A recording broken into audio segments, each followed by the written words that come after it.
Hey folks, how you doing? Hopefully you're hearing everything okay. It's midday on Monday in Wellington, New Zealand, where nothing ever changes. Set up a little different again. I'm kind of experimenting with this on kind of how I'm going to do these live streams. Oh great, I'm glad it's all coming through fine.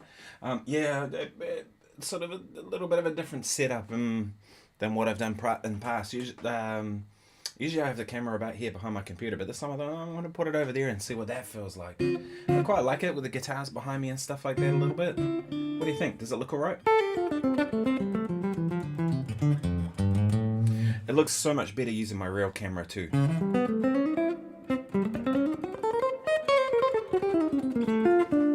Hopefully it doesn't give us any troubles. When I was filming the podcast with Warren Mendonza the other day, about every 20 minutes the camera would shut off. Don't know why. And so there was like no HDMI signal. But it didn't do this when I did the live stream last time. And it seems to be fine now. Who knows? I'm going to start by playing a tune.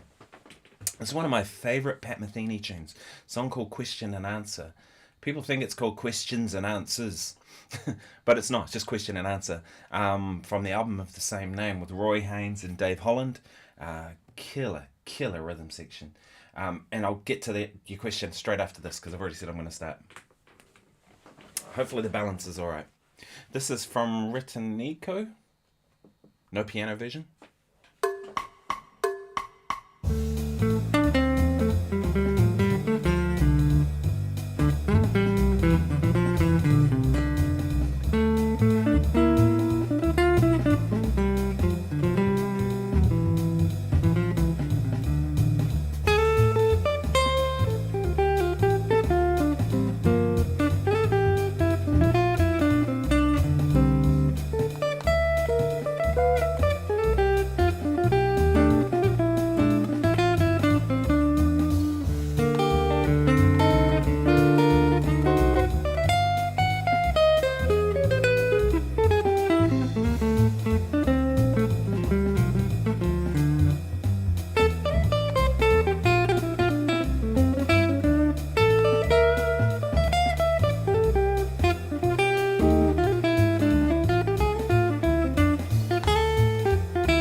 Yeah, so that was Pat Metheny's tune, Question and Answer, which I really like playing that tune. It's got some tricky stuff in it. Okay, so answer your questions. Can you tell me how you're writing sound in the live stream? Yeah, so I'm using the Fractal FM3, which is pretty much what I always use for videos. It just works better than an amp, for sure, in this context, because an amp would be clipping this microphone, which you probably see is right there, slightly out of shot. The microphone needs a certain level for my voice, and the amp would be just killing it. So that's why I'm on headphones, because I only hear that. I don't like it as much because I find without any sound in the room, I much prefer, if I'm going to use the modeling, I much prefer to have an FRFR speaker. It just gives it a little bit of, it's easier to play when you've got a bit of sound. I don't like sound in headphones as much, but needs must. So the microphone comes through, I've got it just under here, you probably can't see it, but a little Black Lion Audio B173, which is a 1073 clone, Neve 1073 clone. That's what I'm using for the voice mic. I love that little preamp. It's fantastic. I bought it for like $500 and it sounds great. I've got another DBX Tube preamp over there, but this one sounds better. It's got more character, just the sound. So yeah, and then I run the guitar into this here, which is a Mackie Big Knob. The vocal mic goes into there as well on 2 separate channels, and the backing tracks come in here. So this has 6 inputs. Number 1 is the voice, number 2 is the guitar, so it's coming in mono at the moment. I will be repatching this all. And then the backing tracks are 5 and 6, which is coming from my iPad, which you probably can't see, but it's just here, out of shot. And then I run them into my computer, and I use OBS software. I have the regular screen, which is this, and I've got a Sony a7 III that I'm using with a monitor sitting on top of it, so I can see things, because the Sony cameras don't have monitors. Kind of annoying. Although I can see it on my computer screen, so that's fine. And in OBS I have two. Basically it's coming in 4K, but I'm only broadcasting in 1080p. So what I do is I hit this crop, and that gets me the crop there. Now you can see a bit of aliasing on the string. See how it looks like it's got lines across it? That's just kind of how the software seems to work. When I do my actual videos, I always record to an SD card. In fact, they're right here. I have 2 of them, one on each camera. The other camera is over there. That camera there is a Sony a6500 with a 35mm lens on it. 35mm lens on that's about 50. Ends up being about 50mm. And that's what you see for the close-up shots of the guitar. And again, I record those in 4K and then export in 1080p. And that just allows me to crop in without any image loss. And then the main camera, like I said, a7 III, but I'm also using 24-105. Lately what I've been doing is kind of, because it's an autofocusing lens with these pedal demos and stuff, is just kind of holding the pedal out like that. Come on, you can do it. See how it focuses? Kind of looks cool how you get the shallow depth of field, like even myself is out of focus, and yet the pedal's in focus. I kind of think that's a cool look, so I've kind of been doing that. Like, it's really handy to have that. Yeah, it's an older camera, the a7 III. I mean, I think they're on a7 IVs now that are out. They're even better because they've got an actual flip screen. I need to get one of those. In fact, if I was going to replace anything, I'd replace that, the a6500, that one. Which is, good. I bought that camera as a little camera to have on a gimbal. A gimbal is a stabilizer that allows you to walk around with it because it's small and light. It's fantastic for that. So I can put it on my gimbal and I can walk around and be doing filming shots and it's perfectly smooth. But to be honest, I hardly ever kind of do that. So your other question was, for the more straight ahead jazz stuff, would you still prefer using the Tele over any other jazz style guitar? No, I'd much prefer an arch top guitar. There's more character with it. I just had the Tele in my hands. It was here. There's something about that old school acoustic, a little bit of acoustic blended with the electric sound that's great.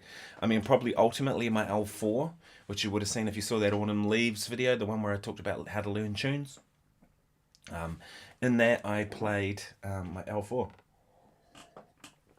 which was made in 1948, so it's pretty old, but it's beautiful. Now, sometimes I don't use that guitar. Sometimes it's just not going to work. For example, if I'm playing with a band with a drummer that's kind of going to get a little bit of energy going on, forget about playing that guitar. It just gets swamped. It's going to feed back. It's going to cause all kinds of problems. So in that instance, any kind of acoustic quality that it has is gone. So you might as well just play. So in that case, I'd use my AF2000, which is the Ibanez guitar, which is really good. That's a good arch top, but it's a brand new arch top. It's not got no age on it yet. It will get better with age for sure. And that's partly why the old Gibson sounds so good. Is it's just aged beautifully. Unlike me, look at me, scruffy. I just haven't bothered shaving. It's not that I'm growing a beard. I've been busy with videos of these, which has been interesting. I've learnt a lot by doing these. But I do like the telly. The main reason I'm playing the telly is my gig this week is I'm doing 2 gigs with an orchestra and a choir. There's a big sports awards thing that happens here. It's one of the bigger gigs in Wellington that ever happens, and they have about 1,000 people seated for dinner. So Prime Minister comes, all the the top level people in sport, because in the Hutt Valley, which is a part of Wellington, there's a lot of All Blacks have come from here. So All Blacks is the rugby team from New Zealand, and of course New Zealand is a rugby obsessed country, like absolutely obsessed with it. So it's like our national sport. And so they put on a lot of money for this. I mean, we have a full symphony orchestra playing, and we have a full choir. I think there's like a 50-piece Pacific Island choir, and they're fantastic. I think they call themselves a signature choir, and they're amazing. It's like, man, when the power of them. The interesting thing is they set the singers up in the front and the dancers. They have dancers. That's kind of the gig. And then there's a 50-piece, I think it's 50-piece orchestra on the stage, and rhythm section's kind of in the middle, orchestra around. And then behind us all in a big row is the choir, which is kind of an interesting way to do it. It's really the only way they can do it, because with the choir you can't put microphones on each person. There's just too many people. And so what they have to do is they have to kind of gang group vocal them, mic them. So they might have 10 people around one mic, which means the mic's pretty open and lively, and which means that you end up with like a whole lot of band leaking into it. So by putting them behind the band, it kind of works pretty good.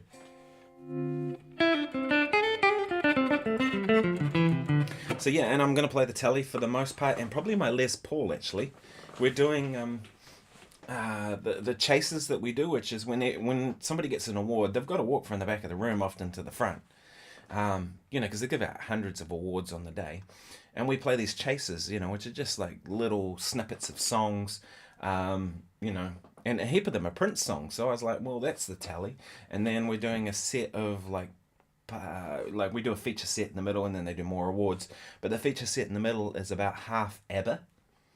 And I was thinking I could play the ABBA stuff on the telly and on my Les Paul. I'm actually going to take my Les Paul for that gig, just because the things like, is this going to go crazy loud? Probably.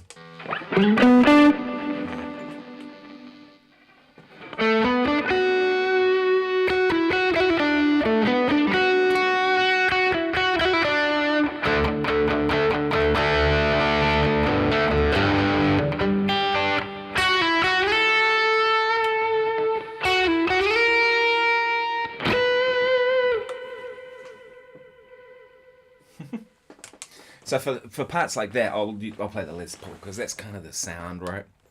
At least it sounds like to me. I could have taken some kind of Strat guitar, but I think the telly kind of suits it better. And we're actually doing like I Want to Dance with Somebody, which actually probably is really a Strat in position 2. But man, it sounds so good on the telly. I'm playing along to the track.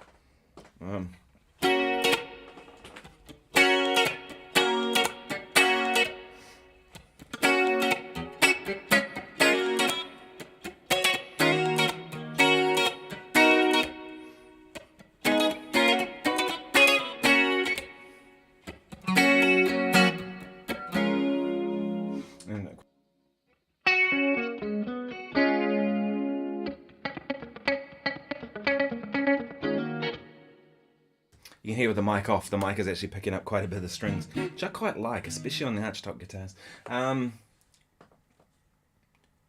Dillboat says, Sony A7 sounds flash. I've actually seen some of your photography. Bravo, very good. Thanks, man.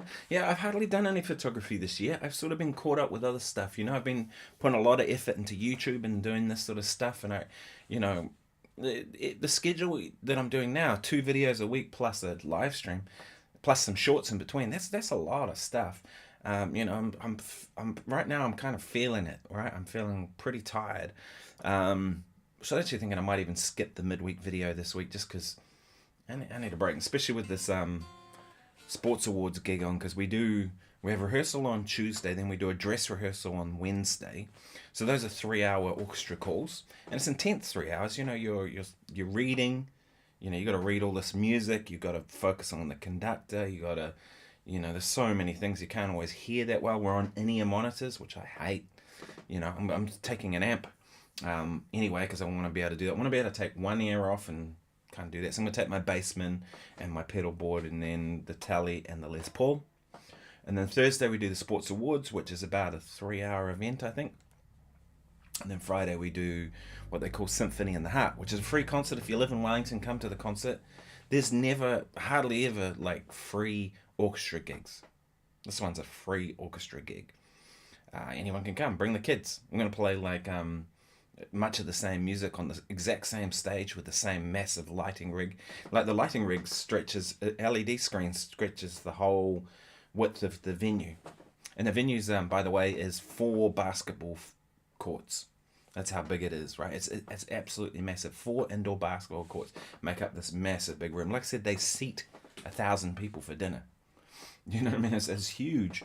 So they do all that, and they kind of, once they put all their money into that and they've hired it anyway, they just put on a free concert, similar stuff the next night. We obviously don't do the chases and things like that because you don't need to do that when there's no awards being given.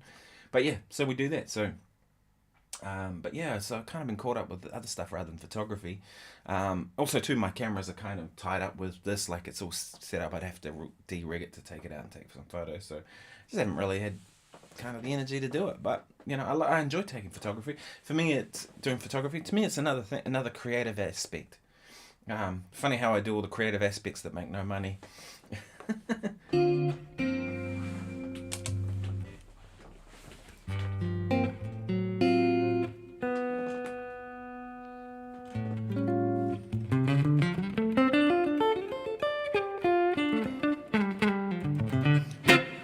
Yeah, so that's the reason I'm playing this Guitarist, because that's what I'm going to use on the gig this week. So I've got to kind of get used to it. This is not the easiest guitar to play at all.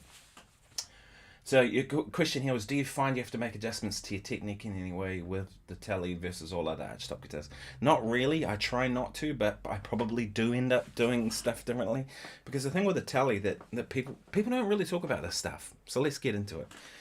A Tele is quite different from a Strat. If you look at where the Strat button here aligns with, it kind of aligns with the 15th fret. A Strat comes out over here and it kind of aligns more with where the 12th fret is, right? So there's like, the way it kind of sits when it's on a strap is different. The way this is, you see I've taken a bit of the edge off there. This guitar had a bit of a chip there that kind of was, it kept catching on clothing. So I sanded it a little bit. And then I was like, actually, it's so much more comfortable. So I just took another couple of millimeters off. Not much. Like the chip was pretty decent. And so that makes it more comfortable. And it makes your hands and things sit in different ways. The way the saddles work are different. You know, I'm actually finding this one here is really kind of annoying me. I'm going to have to get this guitar set up. I think it needs a shim in the neck to be able to put the bridge saddles up. Because they're basically sitting hard against the bridge, which is not where they should be. They should be sitting up and on the screws a little bit, but at the moment it's kind of hard against the bridge, and I've got no room to move any action. The action's okay, it's a little high, but I do love the Tele. I think there's just something about them. They're just a simple kind of guitar, and I think that's why they're great. And this one, these Highway ones, if you ever find one of these, grab it. They're fantastic guitars. They were the American-made ones where they did a thinner finish. Nitro finish too, I believe. But the thinner finish was the idea of it was that they could make it cheaper, right? But thinner finish sounds better every time. The guitars I like best are the ones that have the thinner finish. So yeah, I don't really adjust my technique, but maybe I probably do actually because of all this stuff here and the way this works.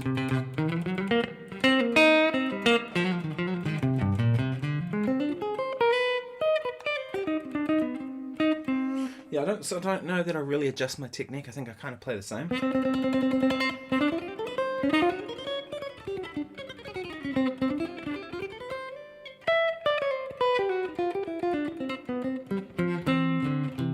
Hope it's in sync, because I noticed when I did some recording out of OBS, it was a little late.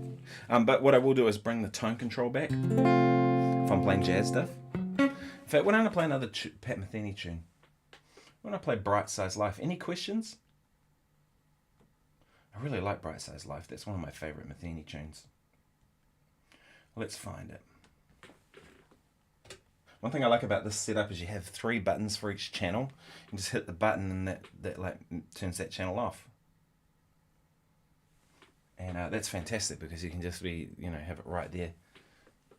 I've obviously used this track before, so I will use it again. This is orange juice, not alcohol. Before anyone accuses me of day drinking.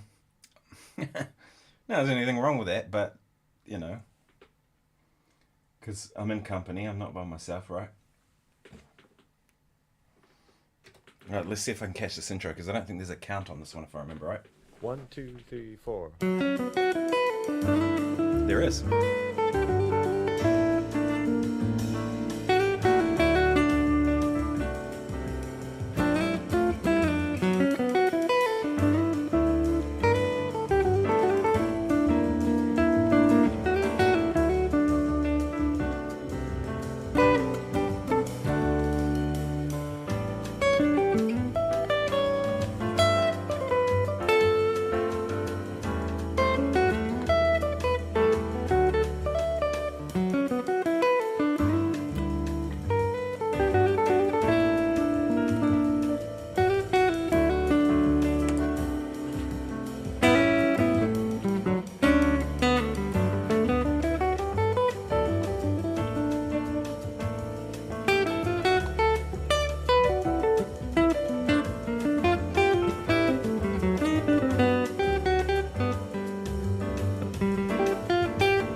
Yeah, that's a cool tune. I like that a lot.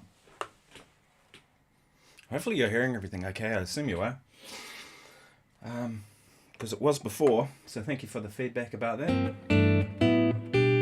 So yeah, that was Bright Size Life. It's great. What pick am I using? This is a Dunlop Prime Tone 1mm.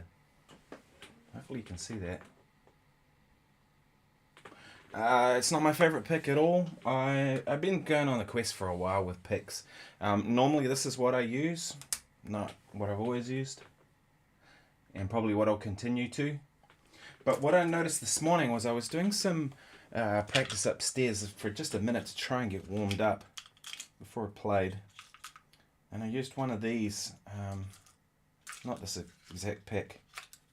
It was funny enough one of Mark Lettieri's picks, which is a Dunlop celluloid 1mm. It's basically the same as this, but it's upstairs. And I was just sort of experimenting with it. I was like, well, if Mark can make it work, why can't I make it work? And it's basically a 1mm celluloid. That's what he uses with his little logo on it. I guess Dunlop made it from or something. And what I noticed is when I was doing some warm-up, doing some chops work and stuff, and I was going...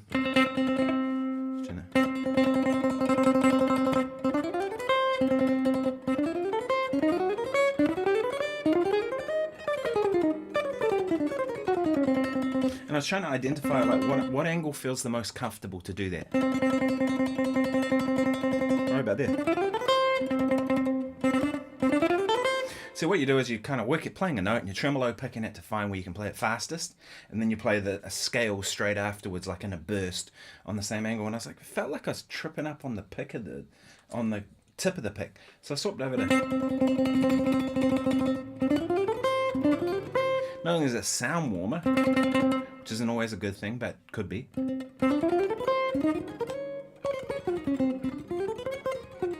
Man, this guitar is pretty hard to play. Right, I could play this on my DGT. I'd be like, that would be just smooth. Whereas on this, everything feels like you got to work hard for it. This needs a setup badly, but I'm going to use it anyway.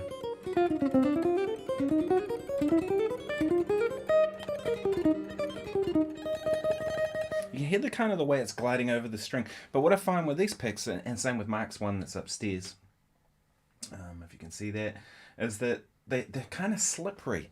So I found it like slipping around, like, you know how the pick starts like that and then all of a sudden it's sort of starting to do that. So that's why I grabbed this prime tone. I don't like the sound of it as much, but it's got a textured grip on it.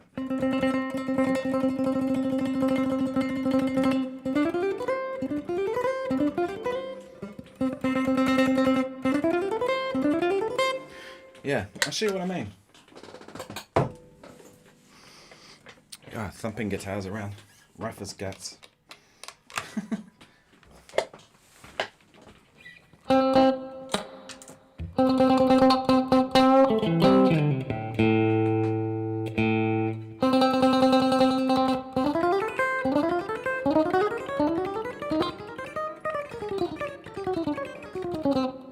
So that's just so much easier on this guitar.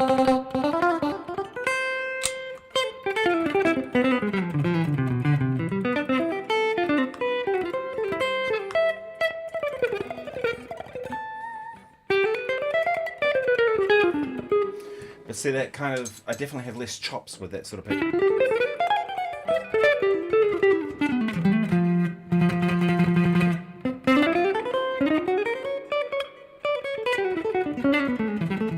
I'm not really much of a chopsy kind of player anyway. There's so many more guys who really do that stuff, but I have enough technique to be able to kind of do the music that I want to do, and that's kind of what I need it for. It's not like I kind of play, yeah, I suppose. But what I'm noticing, if you get into kind of rhythm guitar stuff, then this shape pick, and the thinner you can get it, the better, right? Which is why when we play acoustic guitar, we want thin light picks, because it kind of has that sort of scratchiness over the string and all of that. And the gig this week, this orchestra thing, man, I'm going to be playing like rhythm guitar, like most of it. I don't think I even have a single solo in the whole gig. We're doing some Earth, Wind and Fire. We're doing a trio of songs by them. Boogie Wonderland, Fantasy, and September, I assume. Can't remember. But, you know, Fantasy...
It just sounds great on a telly. I think Al McKay might have even used a telly or three. I know he used a 325 later, but I think he might have used a telly on. It kind of sounds like a telly on those tracks, you know. And then how does Boogie Wonderland go? Oh yeah.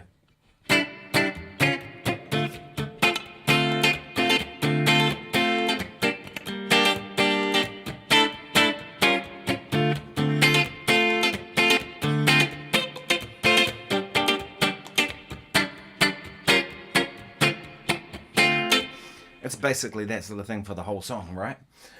In September, a lot of people think September is...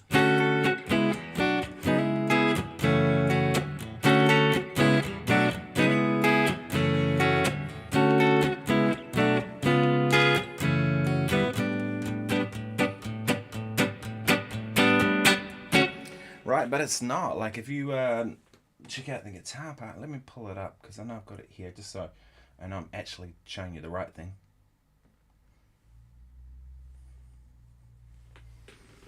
Yeah, so that's what people think is the kind of guitar part, right? But actually, what Al McKay played went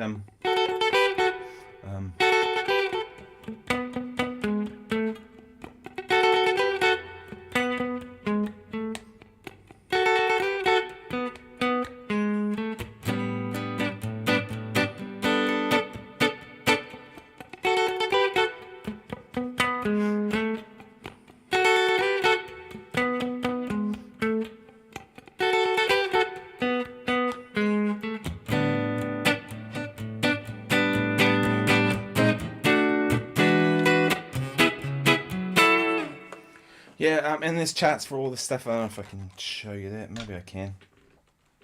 This is going to end in disaster.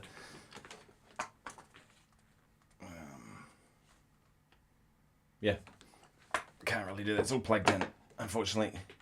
And it'll make loud popping noises if I unplug it. So yeah, you got to be able to read. That's the gig. What are you at with your knob with the funky strumming stuff? So the telly, typically what I do with the telly is take both of them and turn it up on full, and then take your volume control and just notch it back, like from where 10 would be, bring it back to 9. And you'll hear the difference, right?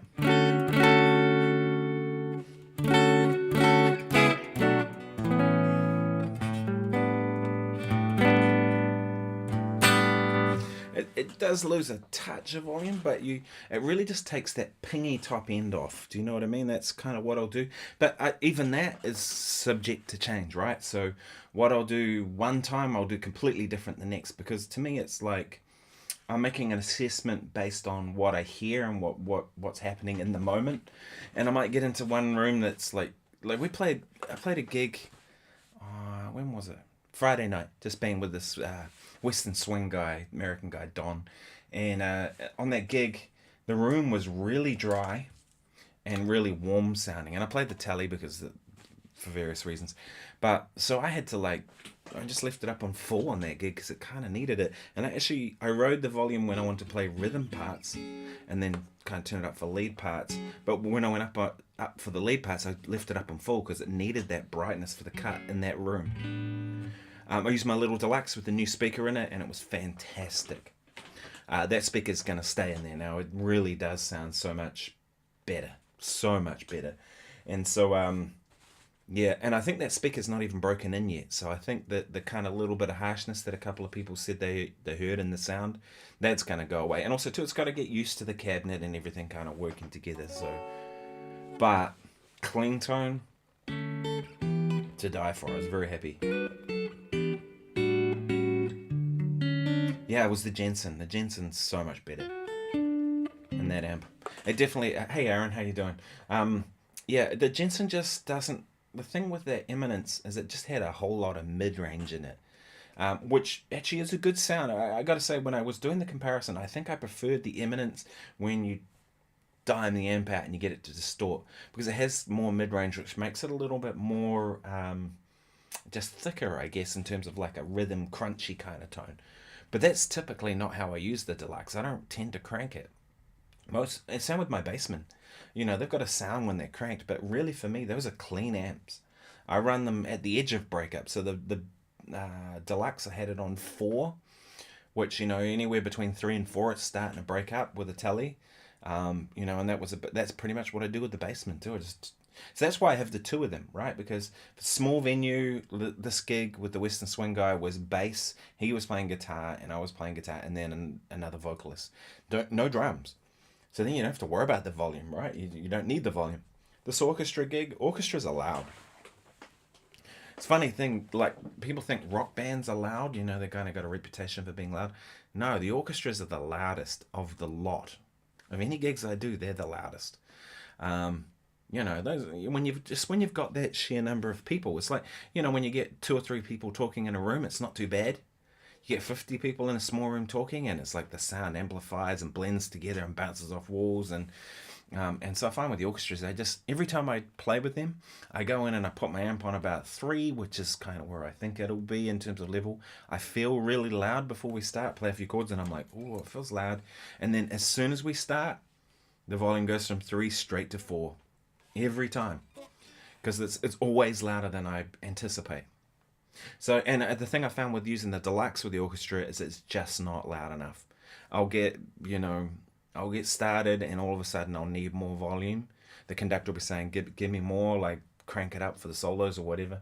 And I can't. I've got no room to move, and that kind of sucks. So that's why I have the 2 of them. I use the deluxe for smaller gigs. I use the Bassman for the louder gigs. Like a blues band, I'll take the Bassman. The orchestra thing, stuff like that. I still use the Fractal stuff. There's times when the Fractal's going to be better. There's times when the amps are better. So, and it's been like that. It's always been like that. But there was a period where I kind of just used the Fractal. But I'm finding now the big difference for me is just it's inspiring to use an amp. And in a world where there's so much bullshit that's fake, I'm kind of like, well, why don't I use the real thing, even if it's just for my own, one less fake thing in the world.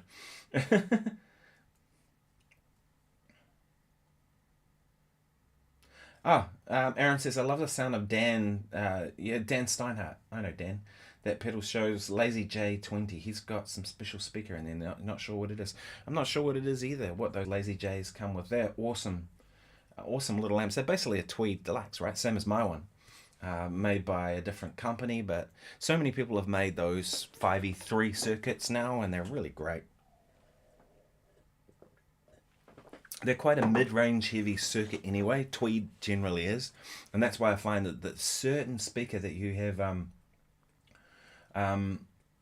certain speakers kind of work together with an amp in a certain way. These are demo units, so Ben, I can keep them at the end of it. But that wasn't the reason I did it, and I don't take money for this stuff. There was no payment. I'm not going to do that. You know what I mean? I think it's kind of weird when people sort of do stuff just for the money, and you can tell when someone's demoing something or reviewing or whatever stuff that they've been paid to do, because it's like you can tell that look at the stuff that they're not playing it. It's not, so for me it's like Ben's my friend. That's why I did it. That's 100% it. I don't care about free gear. I mean, I have a Phase 90 on the wall. I don't need another phaser. So to me, it wasn't about gear. Gear for me, anyway. It was like my friend Ben said, hey, I want some help with kind of getting these out in the world. And he was feeling like it was just his voice kind of talking about it. And he knew I'm putting a lot of effort into my YouTube channel, and it's growing pretty quickly. He's like Aaron said, is it the Kiwi build a Kiwi as well? Yeah, totally. Ben's a Kiwi, so I've been thinking about that a lot lately too, especially with this whole tariff situation. It's I quite like the idea of supporting local where I can. I don't play a lot of New Zealand gear, which is a real shame. And it's not for any particular reason. It's not like I've kind of snubbed the New Zealand gear. It's just that a lot of this is an American guitar, right? This is an American guitar, and they're freaking great. That's why I use them. For me, it has to do the job. But if there's somebody who's making stuff here locally that's as good, I'm totally keen to check it out and share it with my audience, you all. And especially if it's stuff that you don't see. You know what I mean? It's much like these. There's not that many videos on them yet. So I'm like, well, that's cool, right? That Ultra that's over there that's still on loan from Fender, the Blue Strat. I haven't seen that many videos on that thing. At least not videos doing what I do. right? I've seen some people do some stuff that's completely different, more rock guys or stuff like that or whatever, but not really like the session player, the guy that's kind of coming from a jazz fusion kind of angle, blues, jazz, blues, funk kind of player. I don't see people doing that. So I was like, well, that's perfect. So those are kind of my reasons, Yeah, I know what you mean, Aaron. Aaron says, I don't play many local gear usually because the cost is much higher. Sometimes it is and sometimes it isn't, right? If you think about like like that lovely Les Paul you've got, that probably costs more than a lot of the local builders would do. Maybe. I don't know. But there's some amazing Australian luthiers too. Charles Chillier, is that how you say his name? That guy's guitars are stunning from what I've seen. Absolutely stunning. He makes his own pickups, the whole lot, and so, and there are people here doing stuff, so I kind of been thinking about, there's a company called Solace that makes guitars. He makes a Tele-Tub guitar. I'd love to check it out. So if anyone knows anyone at these New Zealand companies that make guitars, I'm keen to feature this stuff on my channel and show people, because, with the whole tariff situation, it's going to mean these things like this, the American-made guitars, as great as they are going to be harder to get here and cost more. Now, I know the tariffs, when they come, there's no tariff when you send stuff to New Zealand. It's not that. When we send stuff overseas, then of course the tariff hits there. But the making of this is going to go up, isn't it? If you look at a guitar like this, the body, to glue the two parts of the body together, it has a glue that probably came from China. Right? It's just reality. It would have used sandpaper that probably came from China. It probably has paints that were manufactured in China, or at least in Asia. The pickups, while American made, probably have some parts that may have been produced in China and just assembled in the US. Because I think there is some law around that, right? If it's an American made product, if you have an American made product, you have to have, I think, 80% of it manufactured there. Something like that. So you can have parts. Goto, for example, so once all that kind of stuff is going to be passed on to the consumer. So when you get American guitars, they're going to go up. And what happens then is often, not only does the cost go up, people are going to buy less of them. That's just reality, right? People are going to go, well, a guitar that cost $2,000 before it now is now $3,000 or $2,500. They're going to go, well, I'm not going to buy it. And then the importers are going to bring less of those guitars in because they're selling less of them. And so it's sort of, yeah. So if people are making New Zealand stuff, man, I'm keen to check it out. So that's kind of what this is about. These are a couple that I've got to do. I've done the phaser, actually. I haven't done this one yet, which is the delay. It's a modulated delay. So I'm sure it's got some tasty settings in it. I haven't done that video yet. I feel like I've been thrashing you all with the Red Witch stuff. So I kind of think, I'm going to give it a couple of weeks and roll those out then. Variety of different things on my channel is what I'm hoping to do. But yeah, so if anyone knows any New Zealand makers of gear, get in touch with them and let them know that what I'm doing here, and to, I'd love to help share the word on what they're doing, especially if it's really good stuff. Aaron says, took Celestian Blue out of it. Yeah, Celestian Blues are really good speakers, but sometimes if it doesn't interface with the amp in the way you want. And that's the thing, that Eminence Legend that I took out of my little deluxe was a good speaker. And it's actually one that Mark Bayer says is his choice of speaker. Because when I ordered it with the Jensen, right? And then he sent it with the Eminence, and he said, I'm really sorry, I screwed up. He goes, let me know and I'll just swap it out. And I played it and I went, I'll go with the speaker. He goes, it's totally his preference of speaker. So, there you go.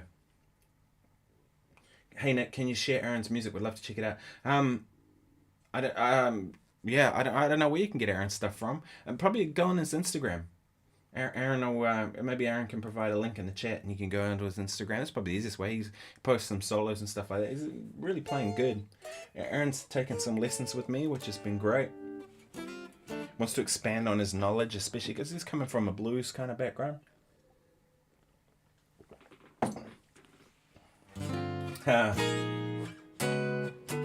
Remember working with this conductor once.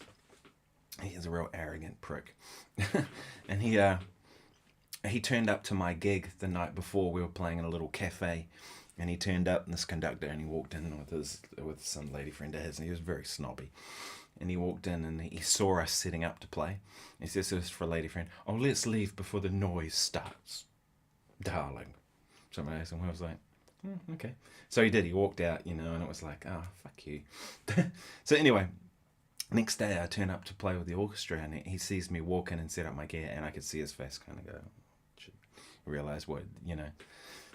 And then, not only that guy screwed it all up.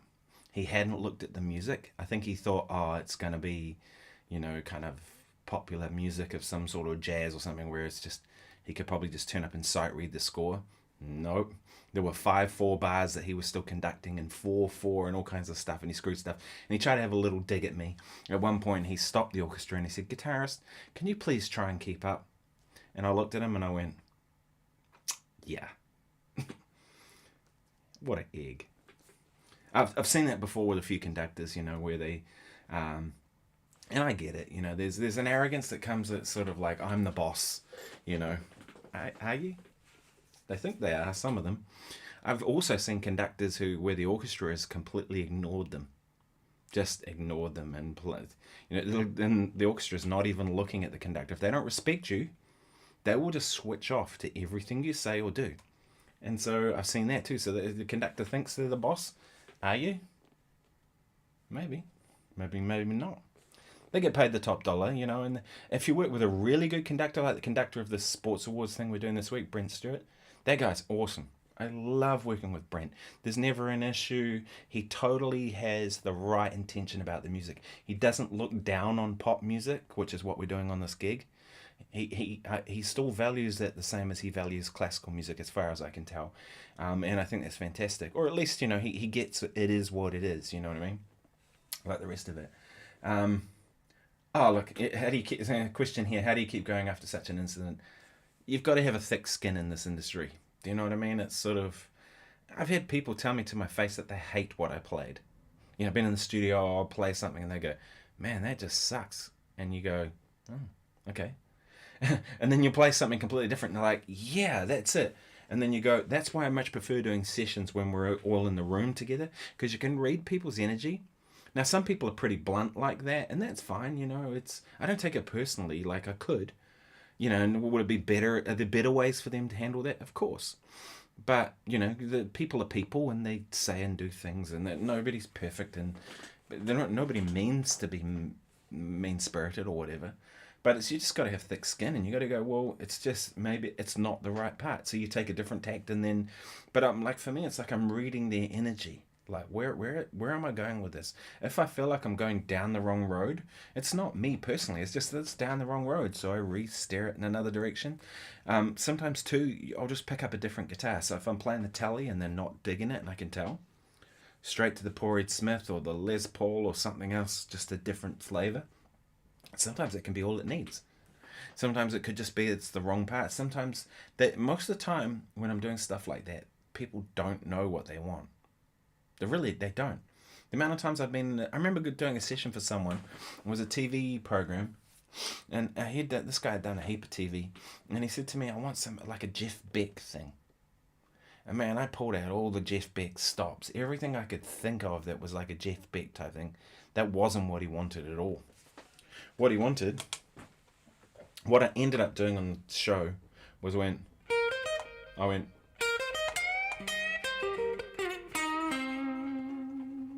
right? That's what I played. So what he really wanted was a blues lick. But he kept telling me he wanted Jeff Beck. And so therefore it's sort of like confusing, as like reading what people want. That's half of the battle to doing sessions, is figuring out what people want and how to give them that. Do you know what I mean? It's an interesting thing too, because in that instance, you know, I played that line and you sort of go, well, there was a couple of chords before it, but then that was essentially the melody. Did I compose the song? Kind of, right? Did I get composer credit? Nope, I got the session fee and then that was that. He got paid the $20,000-$30,000 to write the music. I got paid the $500 for a session fee or whatever it was. It's sort of, you know, that kind of stuff is a bit questionable, isn't it? Yeah. Oh, thanks for joining. I hope the time works for you.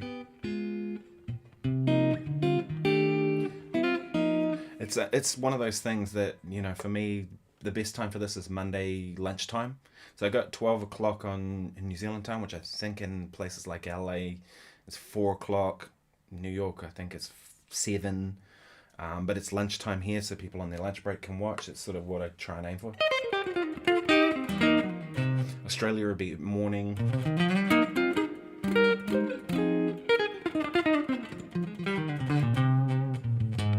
Oh, thanks so much. So thanks for sharing so much more than I could ask for. This channel was really, really great. Oh, thanks, man. I appreciate it. To be honest with the whole YouTube thing, I really don't know what I'm doing with any of this. How, you know, I just do it because it's fun. That's why I'm doing it. So it's to get that kind of feedback really means a lot. So thank you.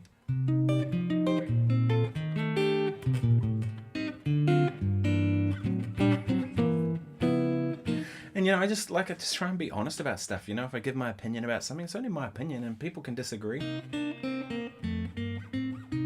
That's why, you know, when that certain guy said that there was beef between us, there was no beef. I don't care. I don't care what anyone thinks or does. Do you know what I mean? Why would there be beef? Why would I? Oh, silly. That's just internet stuff, isn't it? That guy's playing the internet game, and the internet game is if you pretend there's beef, then people kind of get caught up in the drama. Just why everyone loves this Giacomo tourist stuff, right? Because of the drama. Whatever. What's 3 of your favorite chord voicings? Oh, good question. I really like this one. I'll do it here. I use that a lot. It's a C major 7 drop 2 voicing over an A, which gives you an A minor 9. You have the 2nd fret on the D string, 4th fret on the G, 1st fret on the B, and 3rd fret on the E string, plus the open A string. Yeah, I'm not going to get caught up in the internet bullshit. That's why you'll never see me do reaction videos.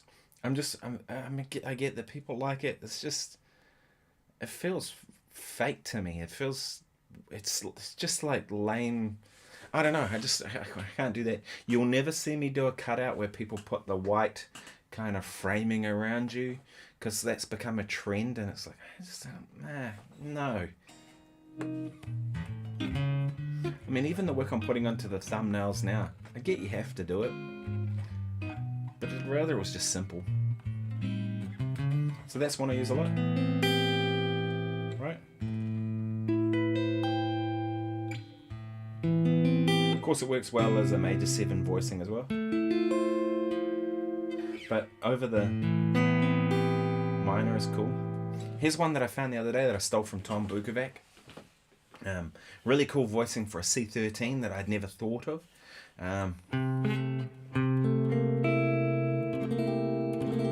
Isn't that cool? See, 3rd fret, 7th fret, 3rd fret, 5th fret, and if you want, but I don't, 3rd fret. So C, A, B flat, E. Cool thing is you have the 6th and the flat 7 next to each other. You get this rub of those 2 notes.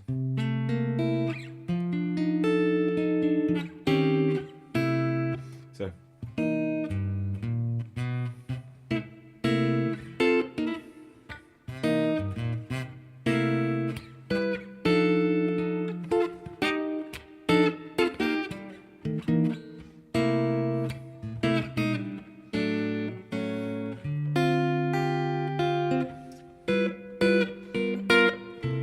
cool, that's a cool chord. It is a little bit of a stretch. It's not too bad up here. But yeah, it sounds cool. That's been a good one. 3rd chord. This is one I like a lot. So in the same key, C. It's minor 11. So you have in the key of, I'll do that in the key of A. Yeah, why not? It's kind of a stretch of that one. 5th fret on the D. 5th fret on the G. 3rd fret on the B, 7th fret on the E, and it is a stretch in that key, but up here it's fine.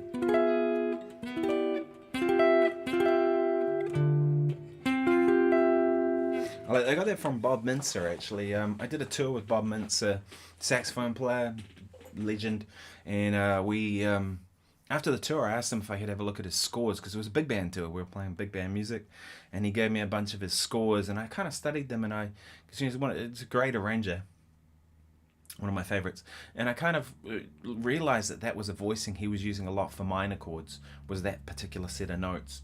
So I kind of figured it out on the guitar, and I was like, it's just a cool guitar voicing too. I like that one. Aaron says, I wish I could stretch my fingers that well. My wife would love me more for it. There we go.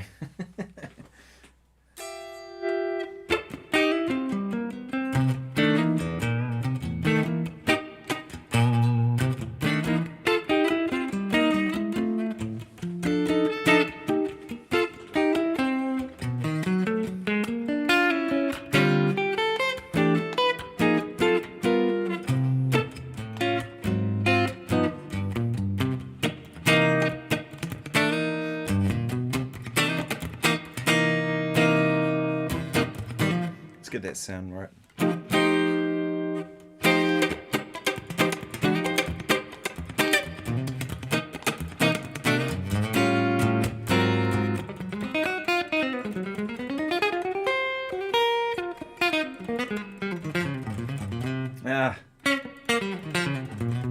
You see what I mean? Like certain things like that are just not easy on a tally.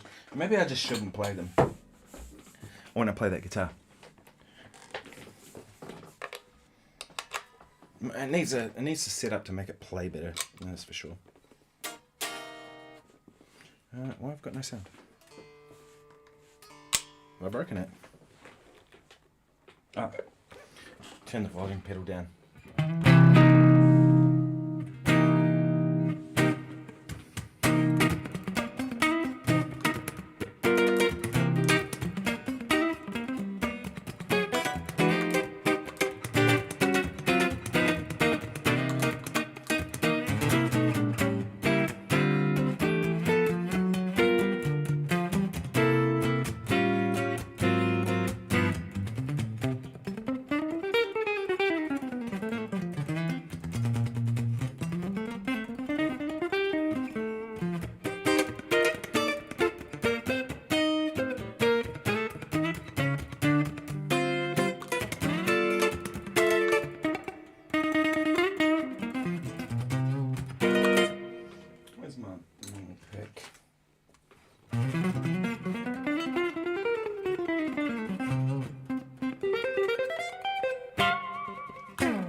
What are the voicings that you play more often when you play jazz or funk? I like to keep things simple. Like seriously, I would just go simple.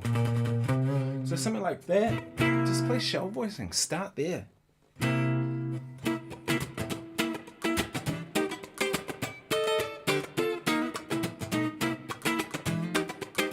You know, if you take something like that,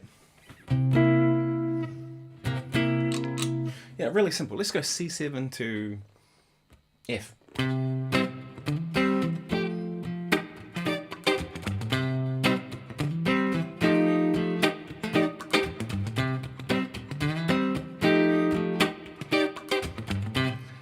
That's the sort of thing I use a lot. It's just a C power chord. C with the third in the bass, right? Same chord. Instead of root note on the bottom, third on the bottom. F9 to lead back.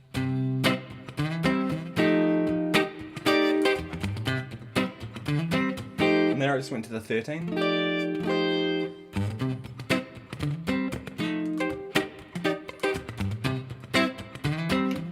I definitely use different voicings when I play funk to jazz, so there's no kind of answer that kind of fits the both. And depends on what kind of funk. If it's a funk fusion sort of gig, context, the funk fusion thing, then for sure I'll use like more jazz stuff. But if it's a funk kind of funk, like James Brown type thing, you know, then yeah. So like.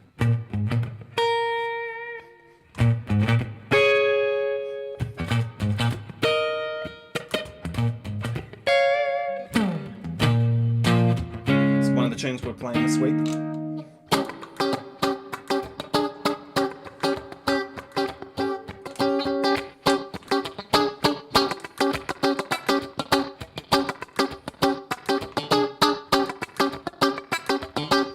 You know, and that's the voicing. It's like a B flat minor 6. You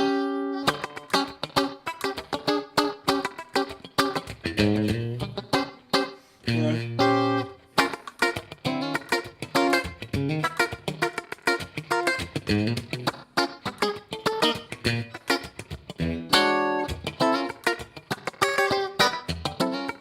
You know, so I kind of stick to kind of simple voicings like that if it's more a funk thing where that would be appropriate, but I also, for jazz funk thing, then, yeah, so there's no real, like, commonality between styles. To me, I try and treat them all differently.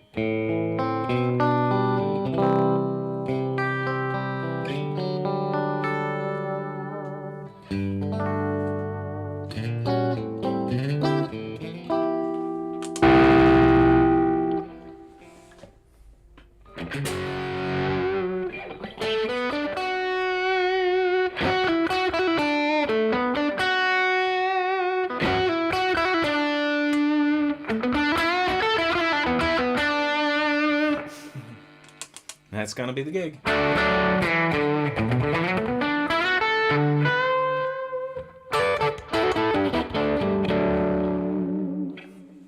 So yeah, this is quite a dark sounding guitar, so I did actually think about bringing that guitar and using that on the gig, but I think the Tele would be better, because yeah, we're doing like lots of funk stuff. Aaron asked, what's the last thing I've seen that inspired me? Oh gee, I see stuff all the time. You know, there's so much great stuff in the world, you know what I mean? Unfortunately, a lot of the great stuff is not the stuff that kind of rises to the top, right? You know, all kinds of things. Shaka Khan's guitar player, not the new guy, the kind of current guy, Rob Bacon, I think his name is. Sounds great. It's awesome. Rob Harris has been an inspiration for a long time and will continue to be, and is a good friend. Every time I hear that guy play, I just get inspired because of his rhythm. Ella Feingold, Mark Lettieri. Mark's also a friend. And I mean, I'm really lucky to have met these people, you know what I mean? These are people that I hold in high esteem, and I find their playing really, really inspiring. And these are cool people, you know.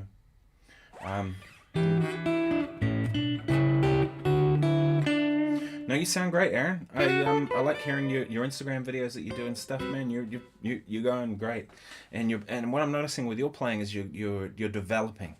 And that's kind of the key thing, right? Every time I hear you play, I hear new stuff in your playing.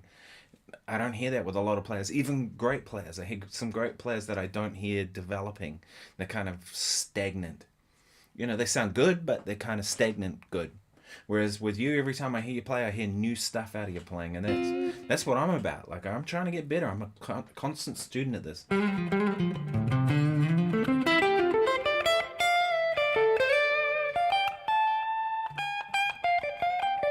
I tell you what I don't find inspiring is fake ass guitar playing.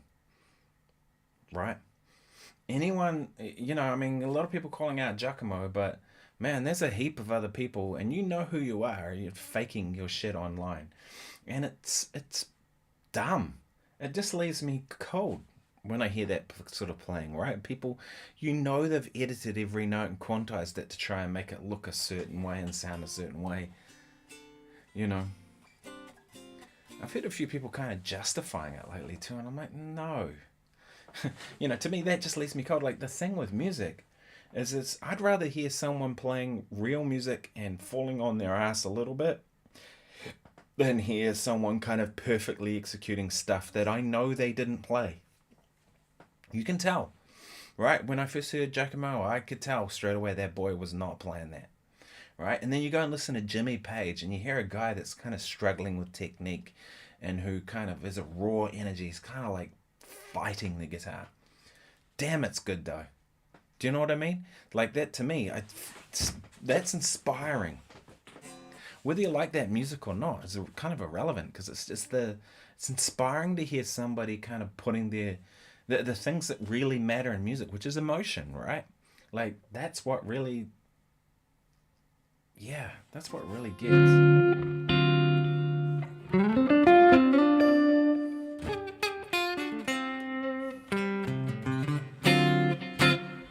You know?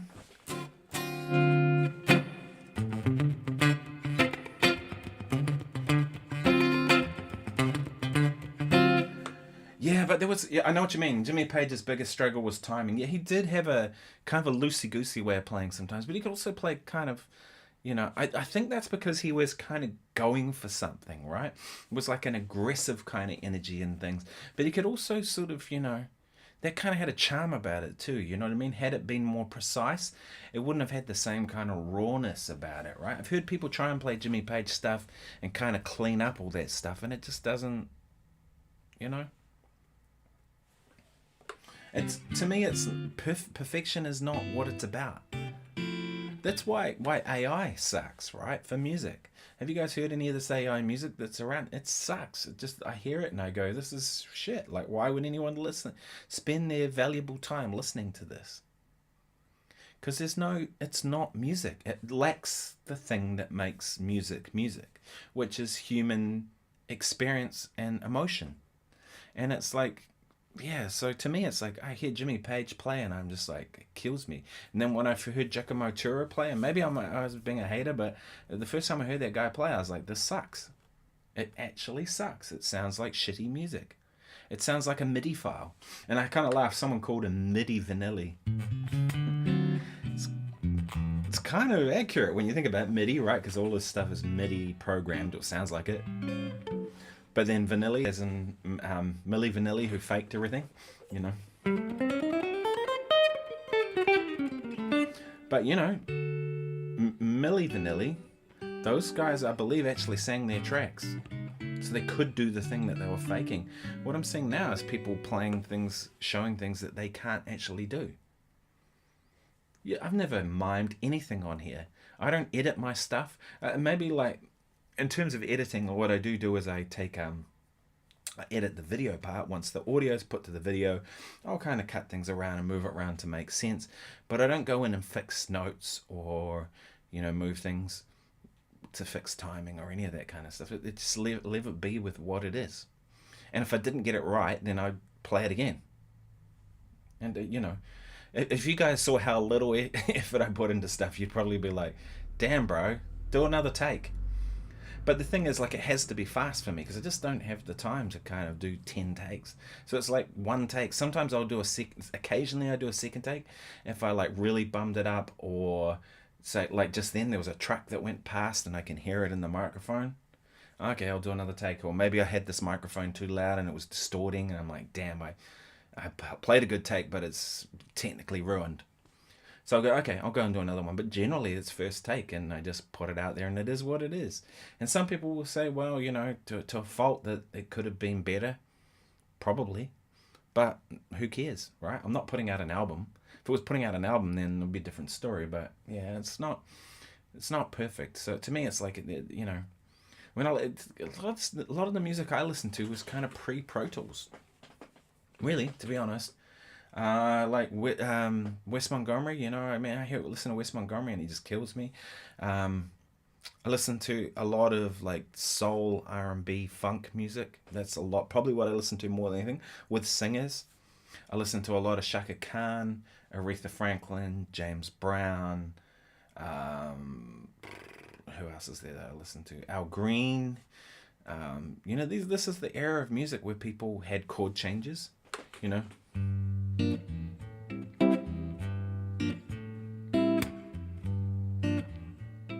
Thanks, Owen.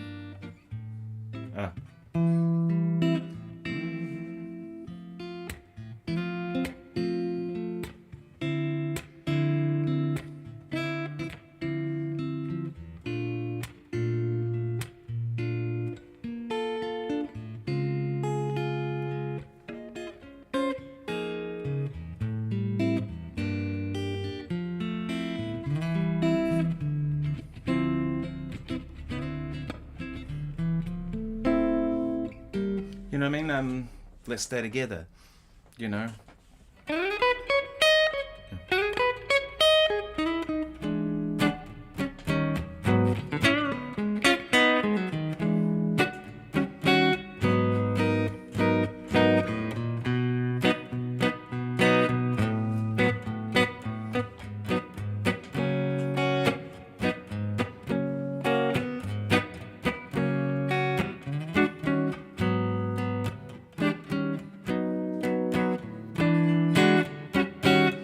Love and Happiness, you know, Al Green.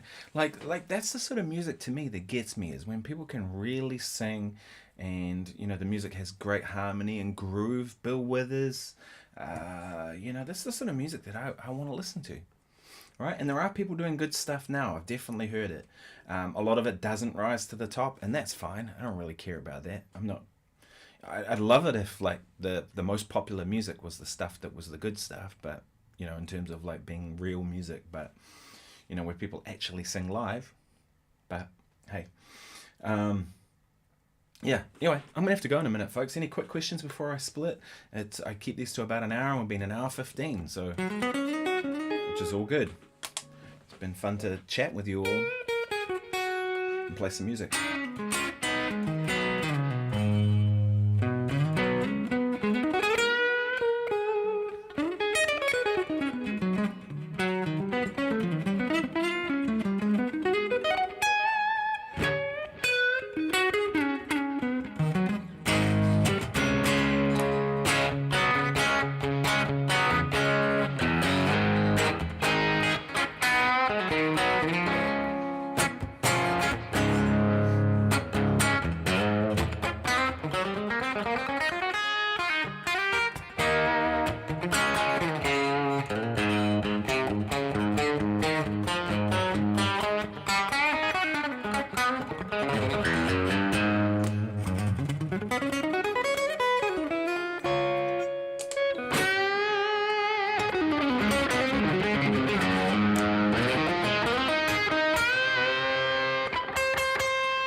Thanks so much for tuning in, people. Hey, I really appreciate you being here.